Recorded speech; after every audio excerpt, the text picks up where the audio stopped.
Muchísimas gracias, doctor, por sus valiosos aportes y su participación en este encuentro.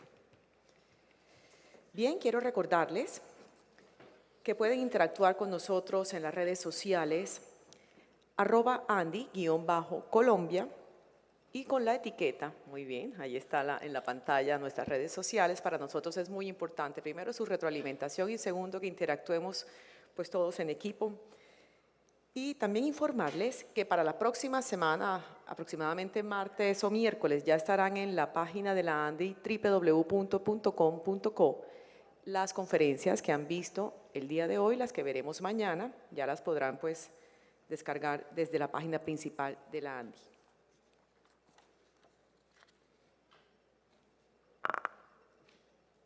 Vamos a dar espacio que terminemos de adaptar nuestro escenario para continuar con nuestra agenda.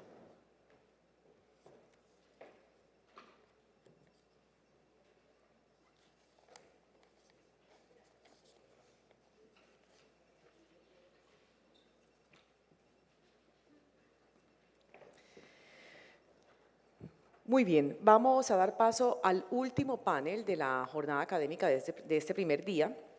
Quiero invitar al escenario, por favor, nos acompañen el doctor Álvaro Araque, miembro de la Sociedad Colombiana de Higiene Ocupacional, y nuevamente invitamos al escenario a los doctores Jorge Estrada, miembro del Comité Nacional de Salud y Seguridad en el Trabajo de la ANDI, Javier Barbero, especialista de la OIT de España. Asimismo, extendemos la invitación a la doctora Juliana Manrique, directora laboral de la Vicepresidencia Jurídica de la ANDI, quien será en este segmento la moderadora.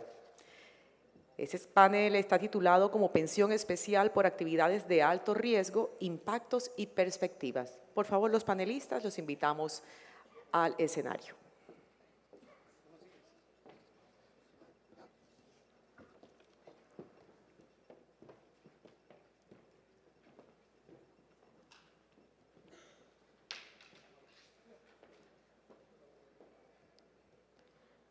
Muy bien, doctora Manrique, todo suyo el auditorio. Adelante.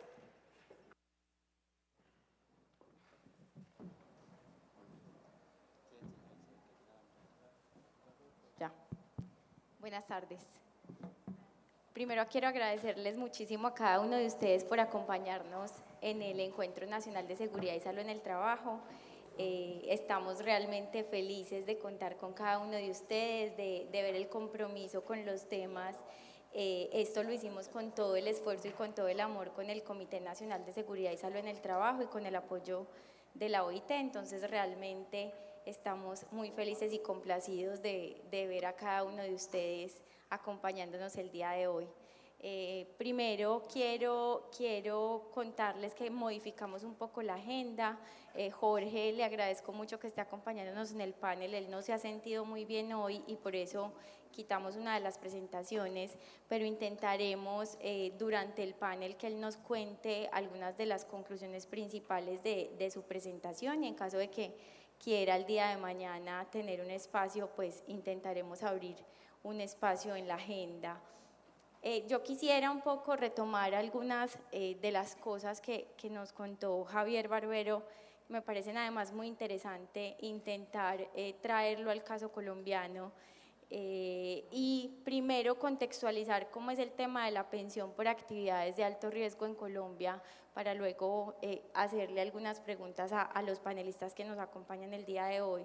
Nosotros tenemos este régimen especial por actividades de alto riesgo desde el decreto 2090 de 2003 y nos establece unos requisitos en esos artículos, y dentro de esos requisitos no solamente trae una lista de actividades que se consideran como alto riesgo y que generan una obligación para los empleadores de cotizar 10 puntos adicionales al régimen de pensiones, régimen además solamente de prima media, porque esto no aplica en Colombia para el régimen de ahorro individual, sino que nos trae dos requisitos que son fundamentales. Uno de ellos es la permanencia en la actividad, eso es bien importante, y el otro requisito bien importante es la disminución de la expectativa de vida saludable, que fue uno de los elementos que nos mencionó Javier Barbero en su exposición.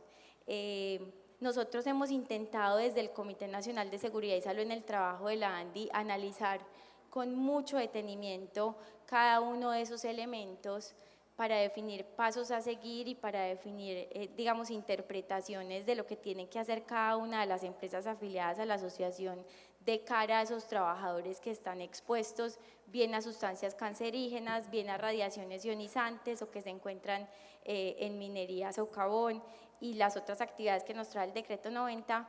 Y hemos encontrado que realmente cuando se redactó ese decreto 2090 nunca se hizo el estudio de si realmente en esas actividades había una disminución de la expectativa de vida saludable. Y precisamente cuando se prorrogó nuevamente la vigencia de este régimen de pensión por actividades de alto riesgo, pues encontramos que ni el Ministerio de Trabajo ni el Consejo Nacional de Riesgos de ese momento se preocupó por hacer una evaluación científica y con datos, nuevamente como lo mencionaba Javier Barbero, con datos que dijeran efectivamente si esas actividades mencionadas dentro del decreto 2090 merecían estar ahí y merecen esa protección especial y ese lugar especial dentro del régimen de prima media o si definitivamente solamente con las actividades y con la implementación del sistema de gestión en seguridad y salud en el trabajo que tienen actualmente las empresas colombianas es suficiente para prevenir y proteger a los trabajadores colombianos. Encontramos entonces que hay definitivamente en Colombia una falta de datos, una falta de información, una falta de análisis de la disminución de la expectativa de vida saludable y en ese orden de ideas por la preocupación que generan las interpretaciones que se han dado frente a los trabajadores, las múltiples reclamaciones de trabajadores de pensión especial por actividades de alto riesgo, consideramos que este tema era de gran relevancia y queríamos escuchar la visión de la OIT, de sociedades científicas y de miembros del Comité Nacional de Seguridad y Salud en el Trabajo para entre todos buscar conclusiones y tratar de buscar una guía de pasos a seguir. Jorge, entonces quisiera empezar contigo. Me gustaría que contaras un poco sobre la visión del Comité Nacional de Seguridad y Salud en el Trabajo, de las interpretaciones que se han dado alrededor del decreto 2090 y adicional a eso de las iniciativas gubernamentales y legislativas que hay alrededor de este tema. Muchas gracias, Juliana. Buenas tardes para todos. Acojo también el agradecimiento que han hecho todos los que se han sentado en esta silla, a la ANDI, a Ítalo, a la OIT. La verdad, como decía Juliana, pues este evento desde el comité no lo soñábamos, pero pues nunca creímos que fuéramos a tener la acogida que estamos teniendo hoy y creo que nos impone hacia el futuro un reto importante para continuar haciendo este tipo de eventos cada día mejor. Frente a tu pregunta, Juliana, yo creo que en Colombia tenemos una situación pues bastante particular que no se diferencia mucho de lo que nos planteó Javier en su exposición. Pues tenemos, como tú lo decías, un escenario donde no hay información clara sobre cifras o estadísticas. Quisimos obtener estadísticas, por ejemplo, o datos de empresas que cotizaban o de cantidad de trabajadores que están a los cuales se les está cotizando y acudimos a Colpensiones y fue imposible tener información sobre lo que está pasando en el sistema de pensión especial. Algunos temas que están, digamos, poco claros en la norma nuestra, como también Javier lo planteaba, de los 7 colectivos que lo llamaba así, que nosotros lo llamamos, o en la norma lo llama 7 actividades, están ahí sobre el supuesto que son actividades que cumplen con la definición del artículo 1 del 2090, que en teoría son actividades que disminuyen la expectativa de vida saludable. Pero eso no lo vemos en la práctica, o sea, de hecho, en la práctica lo que vemos es que incluso pues algunas empresas han adelantado algunos estudios sobre expectativa de vida y han llegado a conclusiones que en vez de que se disminuya la expectativa de vida en esas empresas, lo que se ve es que se tiene una expectativa de vida mucho más alta, porque las compañías están haciendo acciones de prevención y control, están haciendo acciones de promoción y prevención, se preocupan de si el señor es hipertenso, de si proveer una dieta saludable, en fin, una serie de elementos que lo que están haciendo es que están llevando a esos trabajadores a tener una expectativa superior al del promedio general. Hay otros temas que están poco claros, como también se planteó, ¿qué se debe entender por permanencia? O sea, la norma nuestra tiene una condición que dice que no solamente son las actividades, sino que los trabajadores que ejecuten esas actividades deben ser actividades que se ejecuten de una forma continua o permanente, y es la dificultad para entender ese concepto que, de acuerdo con unas preguntas que se le ha hecho el gobierno, nos ha indicado que se debe entender en ausencia de una definición legal, entonces se debe entender en la forma como lo define la Real Academia de la Lengua. Entonces, cuando vamos a ver, hombre, si usted le puede cotizar a ese trabajador, si esa actividad se hace de forma continuada, pero si es discontinua, no le puede cotizar. ¿Sí?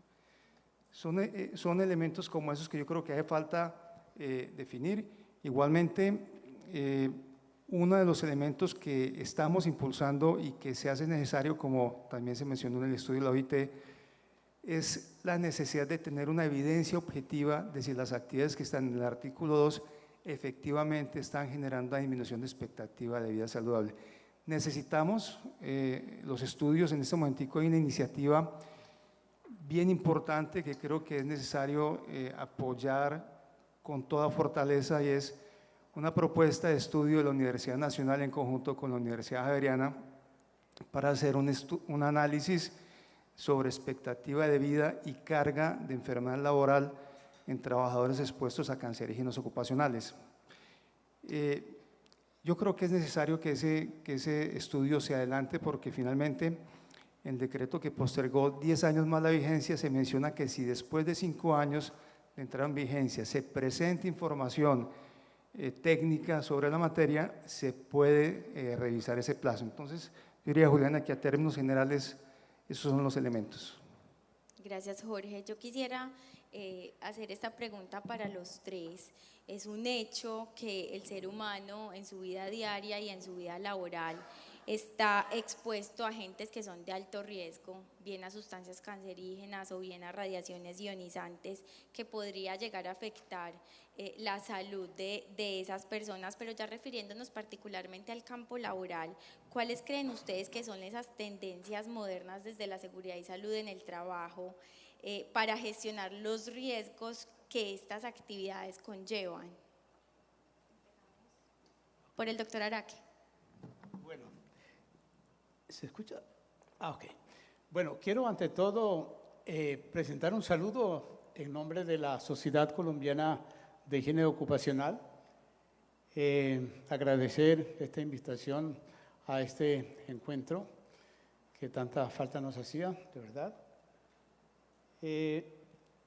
Y bueno, comenzar comentándoles que el ejercicio de la higiene ocupacional, como todos ustedes conocen, justamente apunta fundamentalmente a la prevención. La sociedad ha tenido la oportunidad de acompañar al comité en el análisis de la discusión del tema del 2090, y para mí resulta muy satisfactorio saber que lo que nos presentaba Javier en este pasado momento coincide mucho con las apreciaciones, con los análisis que hemos hecho desde la sociedad y desde el comité, y las implicaciones que esto pudiese tener tanto para el país como para el mismo ejercicio de la prevención de los riesgos laborales. Con relación a la pregunta en concreto, puedo decir lo siguiente. El estado del arte actual sobre la manera como la higiene ocupacional, que es considerado, repito, como la disciplina quizá que mayor aporta a la prevención, desarrolla su actividad justamente partiendo del principio de que controlando la exposición de los riesgos en el trabajo es posible controlar el riesgo. Ha habido un cambio de paradigma justamente sobre la manera cómo se desarrollaban, cómo se adelantaban estas acciones en el siglo pasado y cómo a partir de este milenio o de este comienzo de siglo y justamente después de muchos análisis de los expertos sobre la mejor manera de desarrollar estas acciones, justamente se planteó la estrategia de procurar o ser tan ambiciosos como tener información, eso es de los aspectos que se acaban de mencionar, sobre las exposiciones de todos los trabajadores a todos los factores de riesgos y durante todos los días de su vida laboral. Este es un aspecto bastante ambicioso, pero posible, que ha sido posible poner en práctica y que hoy en día es desarrollado por un gran número de empresas en el mundo, incluida Colombia. Con esto quiero decir que el principio de la prevención parte de la posibilidad de controlar la exposición. Entonces, la respuesta sería que existen programas de gestión de la exposición que nos asegura el control del riesgo y que es el mecanismo más idóneo para poder lograr este propósito. Jorge. Gracias, Juliana. O sea, yo creo que estos sistemas tuvieron una justificación hace muchos años. Hoy en día han habido avances en materia de conciencia de los trabajadores, de avances no solamente en tecnología, sino en conciencia también de los empleadores para implementar medidas de prevención y control. Para mí a veces es difícil contestar, por ejemplo, cuando dicen, bueno, si su responsabilidad como empleador es hacer prevención y control, ¿cómo se explica entonces que usted esté haciendo un aporte por un trabajador, por una actividad que de entrada usted está diciendo que aporta porque ese trabajador va a ver disminuida la expectativa de vida saludable por trabajar en esta actividad y entonces el sistema le debe permitir pensionarse anticipadamente porque no va a tener el mismo promedio de vida de la población colombiana? Y es difícil porque es contradictorio uno hacer un aporte por ese tipo de pensión especial y por el otro lado decir, estoy cumpliendo como empleador con prevención y control. Yo diría que nosotros debemos migrar hacia una tendencia de enfatizar en la prevención y control y tal vez ver la forma de migrar hacia ir abandonando este tipo de regímenes especiales que en nada está aportando a los temas de prevención. Gracias. Y finalmente Javier. Sí, bueno, vuelvo al micrófono. Realmente la diferenciación es compleja. Quiero decir, evidentemente vivimos rodeados de riesgos, ese es un elemento consustancial a la actividad humana. La cuestión, como comentaban evidentemente mis compañeros de panel aquí, es el control de los mismos. Y efectivamente, es decir, hoy día yo creo que en general podemos afirmar, sin lugar a equivocarnos, que técnicamente controlar la exposición a la mayoría de los riesgos conocidos es factible, es posible. Es posible. Y evidentemente de la posibilidad hay que sumarle la viabilidad económica de la medida a adoptar. Y si estos dos factores evidentemente coinciden, es posible, por supuesto, actuar frente a los elementos que generan esa peligrosidad en la función. Esa es la premisa de la prevención. Quiero decir, en OIT partimos de una premisa a la hora de hablar de prevención de riesgos laborales que es el 99,99% de los accidentes de trabajo y enfermedades profesionales son prevenibles. todas, prácticamente. Entonces, si es así, la pregunta es decir, ¿y por qué no se hace? ¿No? Pero realmente, fíjate, si lo analizamos, es decir, si me permiten, por sacar el ejemplo de otro lado, yo recuerdo cuando era joven, allá el siglo pasado, es decir, me tocó ir en cierta ocasión a Bruselas. Yo entonces estaba en el Ministerio de Trabajo español y nos tocó ver con la estadística de accidentes de trabajo y enfermedades profesionales. Analizarla, comentarla, estaban preparando un estudio y estábamos viendo posibilidades de directivas específicas, normativa nueva. Y realmente veíamos que en nuestra propia tabla de siniestralidad laboral, el accidente que más, que porcentualmente tenía una mayor presencia en el mercado laboral español en ese momento, eran las caídas de altura. Las caídas de altura. Quiero decir, un señor que está evidentemente trabajando normalmente en una plataforma elevada y cae, ya sea por un hueco, ya sea por está en una estructura andamiada y se cae.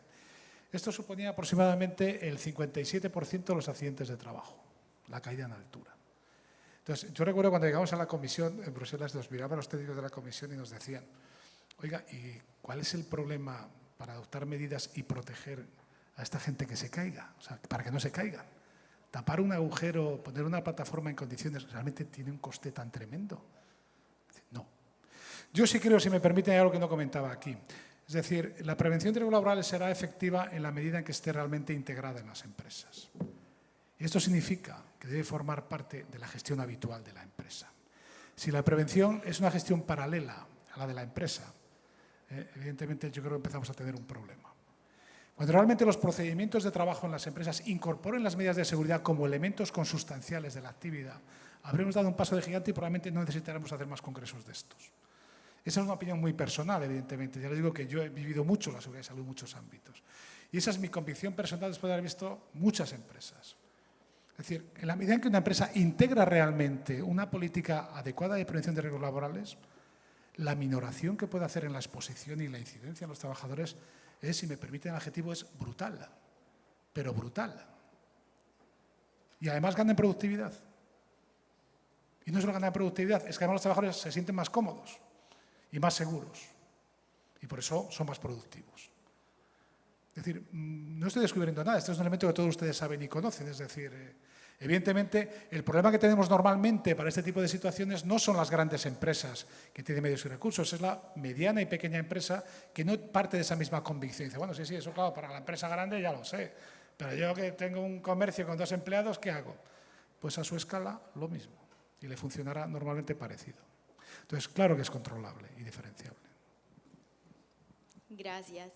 En Colombia nosotros tenemos una cantidad de normas en materia de seguridad y salud en el trabajo y todos los días encontramos nuevos proyectos normativos. Si entramos a la página del ministerio encontramos cada vez más y más y más normas, a veces no están integradas propiamente dentro del sistema de gestión en seguridad y salud en el trabajo y encontramos que las empresas están llevadas a cumplir una cantidad de normativa y de reglamentaciones que a veces es inclusive complejo mantenerse actualizado en la cantidad de cosas que hay que cumplir. En ese orden de ideas uno pensaría que las empresas están comprometidas y cumpliendo la normativa vigente en Colombia, y si cumplen la normativa vigente, pues uno entendería que se evita la disminución de la expectativa de vida saludable de los trabajadores, porque se está trabajando por la prevención y protección de los trabajadores. Yo quisiera que ustedes me dieran su visión sobre el cumplimiento de esos sistemas de seguridad y salud en el trabajo que en un país como Colombia es tan rígido, y si a ustedes estarían de acuerdo con que el cumplimiento de esas normas pues evitaría esa disminución de expectativa de vida. Jorge. Bueno, yo considero que sí, o sea, efectivamente si un empleador cumple sus obligaciones frente a los requerimientos normativos, requerimientos que están diseñados para hacer prevención y control de los problemas prioritarios que puedan tener en materia de riesgos laborales en las compañías, pues en principio la lógica dice que sí, o sea que al controlar ese riesgo yo evito el efecto, evito la enfermedad, evito la siniestralidad y por ende los trabajadores van a tener una expectativa de vida normal, sin ninguna diferencia de la población general. A ver, yo pienso que hay que diferenciar claramente en lo que es la normatividad y la necesidad que tenemos en el país en materia de investigación.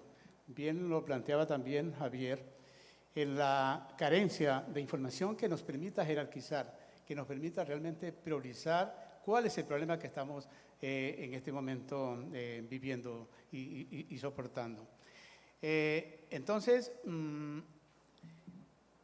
en materia de higiene, yo puedo decir que tenemos mucha información. Realmente, el sistema de seguridad social en riesgos profesionales o laborales en el país, después de más de 20 años, ha podido recuperar o más bien recopilar un gran número de registros asociados justamente sobre cuál es la realidad de la población laboral colombiana, inclusive por sectores económicos, al menos en lo que hace referencia a factores físicos y contaminantes químicos y algunos biológicos. Siempre nos ha llamado la atención de que esta gran cantidad de información que de una u otra forma está presente en los registros que administran las compañías de seguras como las administradoras de riesgos laborales, aún no ha sido, digamos, organizada adecuadamente por parte de la autoridad como es el Ministerio de Trabajo. Y este sería un llamado justamente para que aprovechemos esos registros, esa cantidad de información que nos permitiría, por lo menos en una primera fase, conocer cuál es esa problemática en cuanto a las exposiciones que podrían, como una segunda fase, comenzar a buscar información más detallada ya sobre el impacto que a nivel de la salud de la población laboral pudiese tener en este sentido.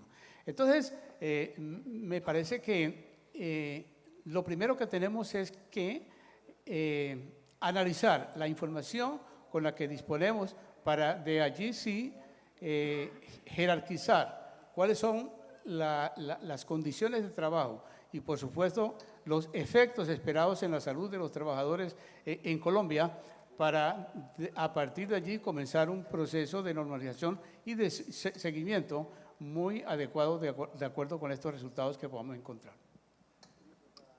Y Javier, ¿qué nos puede decir sobre este tema? Bien, vuelvo un poco a la cuestión sobre la normativa y ese bosque lleno de normas que no te dejan ver el árbol en concreto. Es verdad que un marco legal de referencia es necesario, es imprescindible, porque evidentemente vivimos en sociedad y las reglas de juego se marcan en las normas. Tampoco es cuestión de que estas sean, no tiene por qué ser un sistema absolutamente complejo, pero es cierto que hay una tendencia muy moderna de casi todos los gobiernos en muchos países a sacar un montón de normas que es muy complicado. Pero en definitiva, quiero decir, debe haber un marco legal, por supuesto, y evidentemente es un marco legal claro. Claro, es decir, la claridad de una norma debe ser el primero de los requisitos, es decir, que cualquiera que la vaya a leer para determinar cuál es el alcance de la norma y qué obligaciones y derechos genera lo entienda. Y en segundo lugar, evidentemente, y aquí es donde normalmente se producen los fallos, es que la norma se cumpla. Entonces, el cumplimiento de la normativa es normalmente el eslabón que perdemos en esa cadena que necesitamos para llegar a la situación individual. ¿Y por qué no se cumplen las normas? Y aquí ya, bueno, pues podríamos analizar, no sé si conoce un estudio que hizo la OCDE hace unos años sobre las 10 causas del incumplimiento de las normas, ¿no? Pero en definitiva, quiero decir, este es, desde la perspectiva de la OIT, uno de los mayores problemas que encontramos, evidentemente, en determinadas situaciones, es que incluso siendo normas o el marco legal correcto y siendo el necesario y diciendo cosas importantes, es decir, luego a la hora de la verdad no se cumple. Entonces, ese cumplimiento de las normas es lo que lleva a analizar, es decir, ¿por qué no se cumple una norma? ¿No? Tendríamos que analizar el por qué. ¿Por qué no se cumplen las normas en materia de seguridad y salud en el trabajo, en este caso en particular? ¿Porque son complejas? Mire, el principio es muy sencillo, es decir, yo les ponía antes una slide con los 8 principios que todos ustedes conocen en materia de seguridad y salud en el trabajo. Esos son los principios.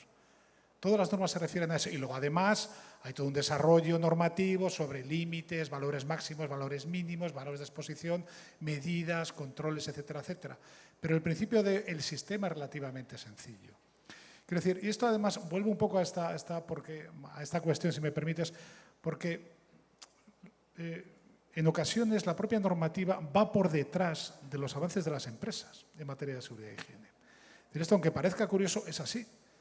Hay muchas buenas prácticas y muchas medidas que hoy día las vemos en la norma, las están desarrollando las empresas en su devenir diario. Es verdad que normalmente empresas tecnológicamente punteras, importantes, industrialmente poderosas, pero derivan de ahí.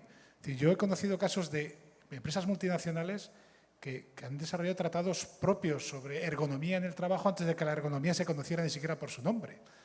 Ellos lo tenían muy claro. Tengo un problema de lesión lumbar en este tipo de la cadena de montaje, es decir, ¿por qué? Y se dieron cuenta que esa cadena de montaje se había montado en 1970, cuando la talla media del nacional de ese país en ese momento era unos 62. Y ahora entraban chavales que medían unos 74 de media y que, por lo tanto, la cadena les quedaba baja y todos sufrían en las lumbares. Pues hubo que subir, evidentemente, la cadena. Y eso le costó una millonada a la empresa. Pero paró de repente todas las lesiones dorsolumbares. Quiero decir, no necesitaba norma para hacerlo. Lo hizo. Y evidentemente el resultado fue evidente. O sea, la amortización de ese coste la tuvo 1 año y medio, solo ahorrándose las bajas que tenía de una manera secuencial.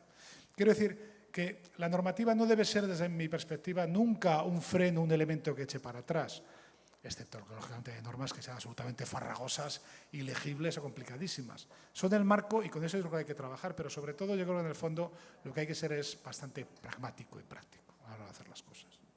Gracias. Aprovechando que usted tiene esa perspectiva internacional y que se han hecho estos estudios de la OIT con la normativa de tantos países, a mí me gustaría que usted nos diera como unas pautas. Esta pregunta está muy difícil, pero unas pautas generales de cuál considera usted que es el camino a seguir para construir una política pública en Colombia realmente encaminada en la prevención de esos riesgos, mucho más que en la protección a partir de un régimen especial de pensión por actividades de alto riesgo que vemos que definitivamente no ha funcionado, no es el camino, no hay suficientes datos y análisis que soporten que esas actividades están disminuyendo la expectativa de vida de estas personas. ¿Cuál cree que son esos puntos claves o básicos que nuestras autoridades y además nuestros legisladores deberían tener en cuenta? Bueno, no es lo que crea yo. Ahora, si me permites, vuelvo a la OIT. Es decir, nosotros esto lo pusimos hace ya tiempo. Hablaba antes de las directrices estas del 2001. Desde la perspectiva de la OIT, y yo sé que la OIT puede sonar un poco, si me permiten, sonar un poco, como diría, antigua, ¿no? Ya llevamos 100 años, evidentemente. Yo no los aparento, pero ya hace 100 años que trabajo ahí. Evidentemente ya tenemos una cierta longevidad, ¿no? Pero piense por un momento que más allá de que nuestras normas puedan ser calificadas a veces como, bueno, pues poco detalladas, muy generalistas, poco concretas, negociar un convenio y una norma, 187 países, gobiernos, sindicatos y empresarios de 187 países no es fácil. Entonces, realmente el valor intrínseco de la norma se multiplica por 187 por el hecho de ser el resultado de una negociación. Y esa es una primera pauta. Quiero decir, todas las negociaciones, todos los elementos de la política de seguridad y salud deben hacerse con la participación de los gobiernos y los agentes sociales. Y al final, los que están expuestos a los peligros son los trabajadores y los que los tienen que gestionar son los empleadores. Ellos deben estar implicados. Y esa es una premisa para nosotros fundamental, no porque seamos una organización tripartita, que lo somos, sino porque es obvio que los agentes que realmente están implicados en los problemas sean los que se sienten a ver las formas de hacerlo. Y para eso nosotros hemos marcado unas pautas como herramientas que pasan por hacer un estudio de país, llevar a cabo un sistema nacional y una política nacional de seguridad y salud. Pero insisto, no como algo formal, otro documento, otra norma, otro rollo patatero a tener en cuenta, es decir, como algo real. Diga, ¿cuál es el problema que tenemos aquí? ¿Cuáles son nuestros problemas? Tenemos 1, 2, 3, 4 y 5. Vale, ¿con qué medios contamos para trabajar con estos problemas? No tenemos nada. ¿Hay médicos? Sí. ¿Tenemos ingenieros? Sí. ¿Tenemos técnicos? Sí. Muy bien, ¿qué podemos hacer con todo esto? Y diseñamos una estrategia, una política a medio o largo plazo diciendo, bueno, señores, no somos un país tan rico, tampoco son tan pobres, les hay mucho más pobres. O sea que no, se ha repetido antes, somos un país pobre, efectivamente, yo les puedo asegurar que hay países bastante más pobres que Colombia. Pero se pueden hacer cosas. Y esa es la visión pragmática. Bueno, ¿y qué podemos ir haciendo para mejorar la situación? Todos juntos. Que ya sé que suena un ideal, pero es que es así, esto funciona así. O sea, es la única manera en la que esto funciona. Cuando realmente consigues implicar a todo el mundo, a todos los agentes en el tema. Un gobierno que dicta normas de espaldas a sus agentes sociales no va a conseguir nada salvo que vaya a golpe de porra. Y evidentemente, por su lado, los empleadores y los trabajadores necesitan apoyo, evidentemente, de esos gestores de lo público, que para eso están ahí.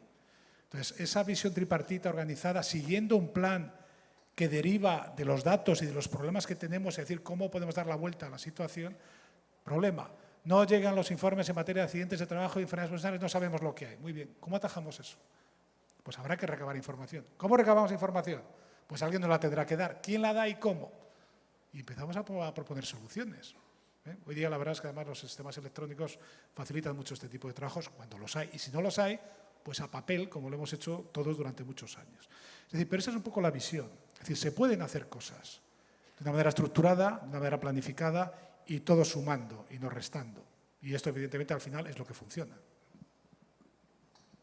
Jorge, desde la perspectiva empresarial y de los análisis que hemos hecho en el Comité Nacional de Seguridad y Salud en el Trabajo, ¿cuáles crees que son esas pautas o esos puntos básicos que en este momento debería analizar el Gobierno Nacional y los legisladores que están discutiendo el proyecto de ley 089 de 2019 sobre pensión especial por actividades de alto riesgo? ¿Qué deberían tener en cuenta para no impactar gravemente el sistema y para no impactar gravemente también a los empresarios? Bueno, sería deseable que este tipo de temas no se discutieran desde lo político, sino desde lo técnico. Es decir, uno ve que en estos asuntos hay muchos intereses políticos, vemos cómo muchos sectores están tratando de pegarse a este sistema de pensión especial y cómo un proyecto de ley que tú mencionas, el 089, que se está discutiendo actualmente en el Congreso, está planteando un articulado que es de mucha preocupación para muchos de sus empresas y yo creo que no todos los que estamos sentados acá conocemos en detalle ese proyecto de ley. Uno de los elementos que plantea ese proyecto de ley es que para sustancias cancerígenas, o sea, para las actividades en las que están implícitos, uno de los temas que es exposición a sustancias comprobadamente cancerígenas, no se aplican los valores límites permisibles. Eso significa que la sola existencia de la sustancia concede el derecho prestacional, independientemente de si el empleador está haciendo o no prevención, si está haciendo o no control. Entonces, calculen ustedes las implicaciones que podría tener, o sea, si un articulado de esos prosperara. Coloco un ejemplo sencillo, o sea, dentro de los 120 agentes o circunstancias de exposición que están clasificados como cancerígenos del grupo 1 de la IARC hoy, está la exposición a radiación solar. Está clasificada como una actividad cancerígena, es decir, que quien estuviera expuesto a radiación solar bajo esa premisa, independientemente de los mecanismos de control que esté aplicando los empleadores, debería ser objeto de cotización para pensión especial. Calculen ustedes las implicaciones que tiene esto para actividades que en su vida diaria están trabajando bajo el sol, sector de la agricultura, sector de ganadería, sector de construcción. El impacto no solamente sería enorme y creo yo que comprometería la viabilidad económica de muchas actividades en este país. Ahora, yo creería que el gobierno debería, pues, primero, meditar sobre la conveniencia de la persistencia de estos sistemas de pensión especial y orientarse más a enfatizar en medidas de prevención y control. En algunas discusiones incluso le decíamos al gobierno, mire, si quieren, imponga que ese aporte adicional que se hace por parte de los empleadores se dedique a prevención y no se dedique a cotización. En ese camino hay que avanzar también en lo que ya hemos insistido, en los estudios que determinen objetivamente si las actividades que están contenidas en el 2090, en el artículo 2, están o no generando una disminución de la expectativa de vida saludable. Un elemento que también es de mucha preocupación es el tema de la retroactividad. Calculen ustedes qué pasaría si a cualquier empresa que lleva 20 años funcionando, hoy le dijeran, oiga, usted tiene que comenzar a cotizar por esta actividad porque está dentro de la categoría del 2090. Dice, bueno, yo empiezo a cotizar de aquí en adelante, pero le van a decir, no señor, o sea, ¿y qué pasa con los 20 años que usted ha tenido la gente expuesta y no ha cotizado? Usted debe traer esos aportes para el fondo de este señor, pero adicionalmente los debe traer indexados a valor presente. Calculen ustedes lo que puede implicar eso. Yo conozco datos preliminares de compañías que hablan no de millones de pesos, sino de millones de dólares, lo que implican el pago de esta retroactividad que, insisto, de prosperar, implicaría comprometer la viabilidad de muchos sectores económicos. Entonces, por ejemplo, digamos, una acción importante es reglamentar, porque existe tecnología desde el punto de vista de higiene para hacer evaluaciones retrospectivas de exposición. Entonces, sería un tema importante es que se avanzara en el conocimiento de la higiene y se reglamentara para que cuando fuera exigible, los empleadores tuviéramos una metodología clara, avalada por el gobierno, de cómo determinar esas exposiciones pasadas y determinar si se debe o no aportar de acuerdo a ese tipo de evaluaciones. Y finalmente, creo yo que también hay que avanzar, no sé si todos conozcan, estamos vamos para 5 años discutiendo una famosa guía, no sé si todos conocen ustedes el tema de la guía para evaluar exposición, guía que surgió a finales, surgió en el 2005, como consecuencia de una reclamación que hicieron muchos trabajadores a la Procuraduría exigiendo que les pagaran sus aportes para pensión especial, y la Procuraduría generó una circular en la que hizo una serie de requerimientos a muchos sectores de gobierno, digamos buscando que se le garantizaran los derechos prestacionales derivados de la omisión de los empleadores de no haber hecho los aportes por esos empleados. Entonces, en ese camino, el Ministerio comenzó en el 2015, estoy equivocado, 2015, a elaborar una guía para determinar qué se debía considerar como exposición. Les confieso que creo que van unas 12 versiones de esa guía, ha sido discutida ampliamente entre sectores de trabajadores, de empleadores, sectores académicos.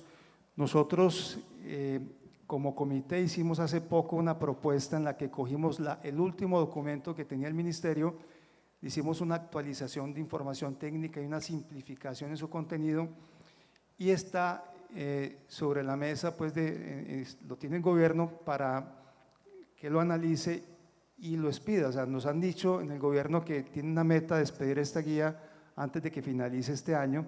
Esperamos que esa guía salga muy técnica.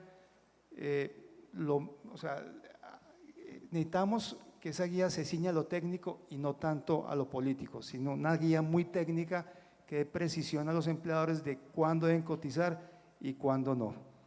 Y el otro elemento que creo que es fundamental es el tema que también hace parte de la guía, de definir qué es exposición. Una cosa es definir exposición como contacto, y otra cosa, o sea, contacto con la gente, y otra cosa es uno definir si esa definición de contacto con la gente es suficiente para que el empleador determine si debe cotizar o no. Y como ya le he mencionado, la propuesta nuestra es que no es suficiente, que debe mediar una evaluación de la exposición que no solamente determine el contacto, sino que también determine otros factores adicionales, como cuál es la concentración de ese agente, la frecuencia con la que se expone, el tiempo que lleva expuesto, cuál es la vía de ingreso de esos agentes para determinar si puede afectar o no la salud de esos trabajadores. Entonces, hay que, vía guía, impulsar una metodología clara de evaluación de exposición para que también se le facilite a los empleadores determinar cuándo deben cotizar o no por agentes cancerígenos. Sí, Juliana, me gustaría, en tono a lo que está comentando Jorge, hacer algunos comentarios justamente sobre la importancia que tienen los umbrales límites permisibles. No es suficiente definir exposición en términos de la presencia en un ambiente de trabajo, sino que es básico establecer cuál es la cantidad a la cual se expende el trabajador o cualquier persona. La relación dosis-respuesta ha sido internacionalmente aceptada y desde siempre como la condición que justamente proyecta la probabilidad de que pueda existir un efecto en la salud de las personas. Entonces, resulta incoherente, no resulta lógico definir exposición solamente por un contacto directo sin el aspecto que tiene que ver con la cantidad a la cual está expuesta el trabajador. Recientemente, un organismo que tiene mucha injerencia en nuestros países, americano, que depende del Centro de Control de Enfermedades, que estoy seguro que todos ustedes conocen, como es NIAS, ha definido una nueva política sobre umbrales para agentes carcinógenos. Y precisamente ha reconocido que el desarrollo de las tecnologías principalmente es lo que tiene que ver con llegar a niveles de exposición tan bajo, que ha sido como una de las limitantes que ha habido siempre con el tema de los agentes carcinogénicos y sensibilizantes, es algo que ya se está solucionando. Esa política nueva de NIAS lo que plantea es que va a disponer de umbrales límites permisibles específicos para carcinogénesis bajo la perspectiva de que ya es posible llegar a umbrales donde hasta ahora no se habían detectado u observado algunos efectos en la salud. Entonces, este es un aspecto pues, que tiene que ver con que el desarrollo de las tecnologías, la manera de gestionar los riesgos en el trabajo, cada día mayores posibilidades que existen para controlar los riesgos, no solamente los que tienen que ver con los definidos en pensiones especiales, prometen a futuro ciertamente de que estos puedan ser controlados. Esa es la premisa que se está planteando y resulta el mayor estímulo para que los empleadores desarrollen programas justamente de pensión de riesgo. Otra de las preocupaciones que teníamos en el comité era estar en capacidad de distinguir entre lo que es la exposición ocupacional y la no ocupacional. Recientes investigaciones sobre el origen de la enfermedad plantean la circunstancia de que hay dos aspectos en la vida que sugieren la enfermedad. Y dentro de esto se ha hablado del genoma humano y el exposoma, entendiendo el exposoma como que son todas las exposiciones a la que nos estamos exponiendo, no solamente en el trabajo, sino fuera del trabajo. Entonces, la condición ambiental, la condición social y todos aquellos que pueden contribuir dificulta realmente y yo creo que confirma el criterio de que resulta muy difícil o casi imposible tener juicios de valor que permitan ponderar o saber cuál es la contribución que el sitio de trabajo va a tener relación con el desarrollo de una patología en particular. Muchas gracias, doctora Araque. Muy interesante ese punto de vista desde sociedades científicas. Yo quisiera, para terminar este panel, que cada uno de ustedes nos diera una conclusión desde la OIT, desde el sector empresarial y desde sociedades científicas sobre la pertinencia o sobre la necesidad, de acuerdo como lo vean, de tener un régimen de pensión especial por actividades de alto riesgo, de la importancia de contar con datos y de la importancia de la prevención como foco, como principio de la seguridad y salud en el trabajo. Entonces podemos empezar con Javier. Bien, la verdad es que después de esa pregunta casi debería volver a contar otra vez toda la ponencia para resumirla, ¿no? No, yo creo que efectivamente intentaba o he intentado al menos a lo largo de la ponencia poner de manifiesto el régimen de jubilación anticipada por trabajos de alto riesgo. Es decir, es evidentemente una medida. Es una medida que existe en muchos países y que está perdiendo fuerza y vigor desde la perspectiva de que el papel fundamental debe darse a la prevención precisamente de ese riesgo, de ese alto riesgo al que se expone el trabajador.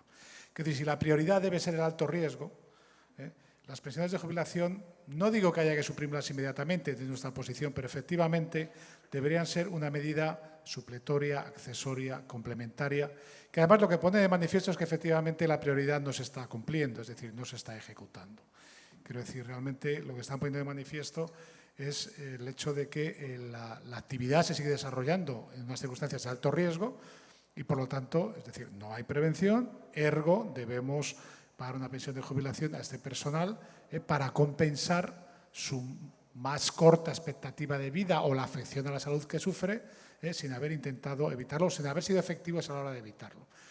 Realmente en estos momentos, como comentaba, la tendencia pasa por intentar combinar diferentes medidas en la cual la prioritaria es la prevención, pero efectivamente también si realmente esa exposición de la que hablaban mis compañeros de panel en estos momentos, es decir, no puede ser limitada de otra manera, pues probablemente habrá que retirar al trabajador de esa exposición, ¿no?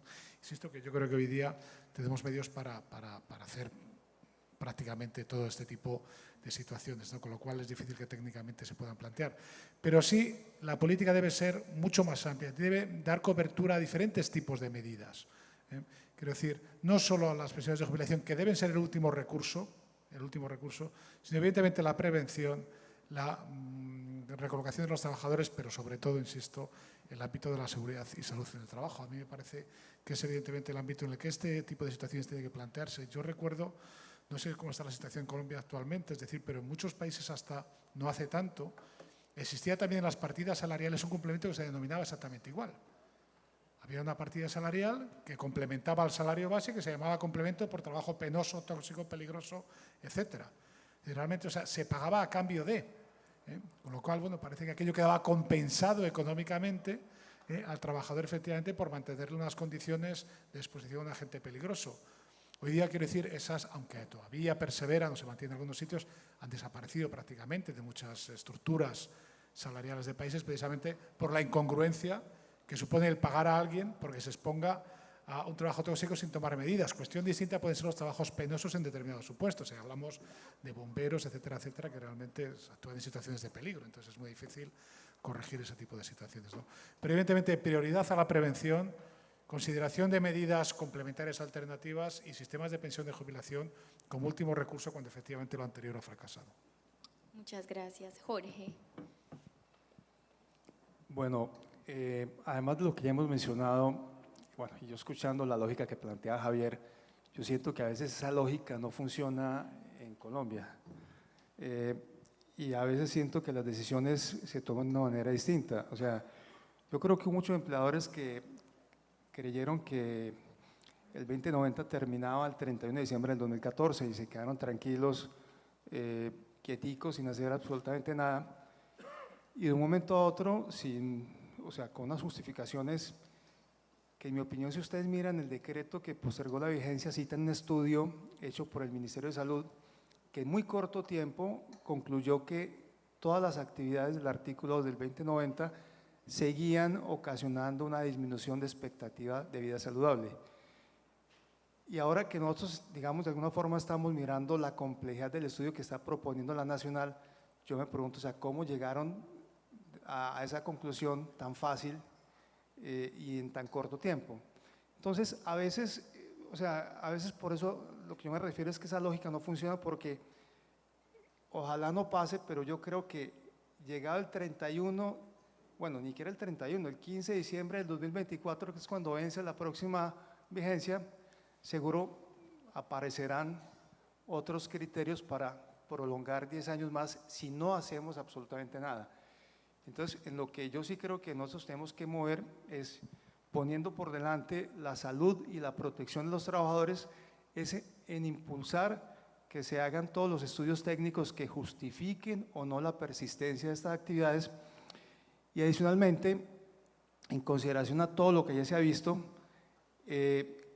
impulsar el camino de que se abandone ese sistema de pensión especial y que se le dé mayor participación y mayor relevancia a todas las actividades de promoción, de prevención y control de estas actividades.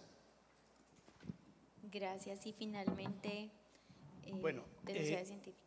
lo que pensamos es que los agentes de riesgos contemplados en el decreto 2090 en nada se diferencian en su abordaje a la manera como la salud y la seguridad en el trabajo abordan los restantes riesgos que también pueden causar alteraciones en la salud, sean estos físicos, químicos, biológicos, ergonómicos o incluso psicosociales, es decir, aquellos que tienen que ver con patologías definidas como no traumáticas. A mi juicio, o a nuestro juicio, el Ministerio de Trabajo en nuestro país debería definir claramente alternativas de gestión de esos riesgos que causan estas patologías profesionales de una manera coherente y consecuente con lo que se está haciendo a nivel global. Como que es desarrollar acciones que permitan inicialmente recuperar una gran cantidad de información que ya dispone el país y que puede indicarnos hacia dónde dirigir principalmente las acciones en un orden de jerarquía. Hemos sentido un relativo divorcio entre el ejercicio de la higiene industrial, cuya competencia apunta justamente al ambiente de trabajo, con la vigilancia de la salud.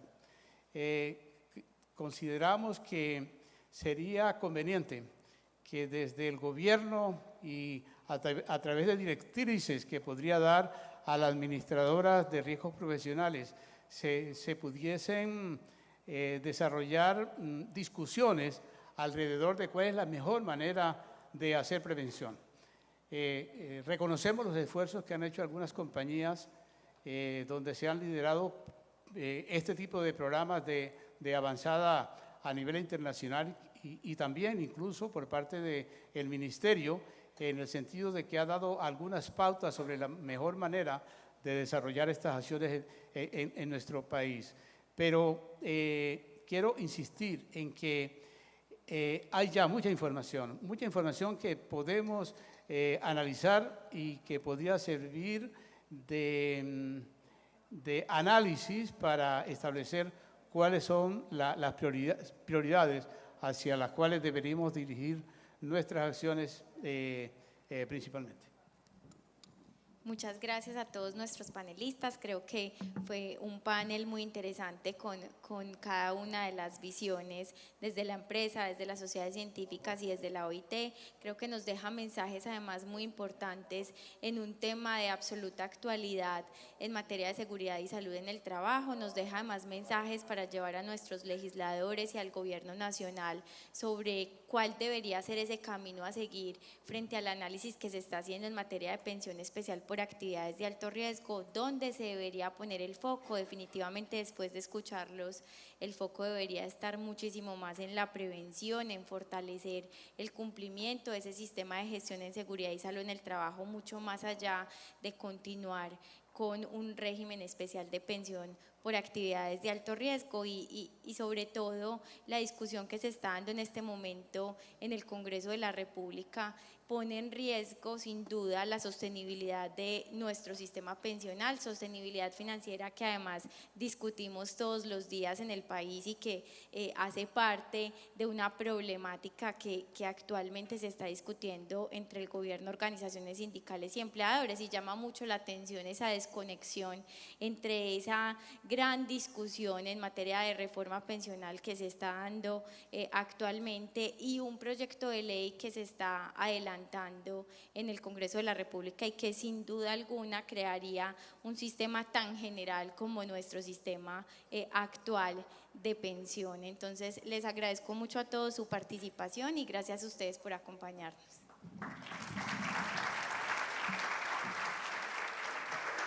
Muchísimas gracias, doctora Manrique, a los panelistas de este segmento por sus valiosos aportes. Bien, de esta manera hemos llegado al final de la agenda académica del día de hoy. Mañana estaremos desde las 8 de la mañana con las puertas abiertas para todos ustedes para dar inicio muy puntuales hacia las 8:30. Recuerden, por favor, llevar con ustedes sus objetos personales. Pueden seguir los momentos de este evento en la cuenta @Andy_Colombia con la etiqueta #salud en el trabajo Andy. Que pasen un excelente resto de tarde y una muy feliz noche.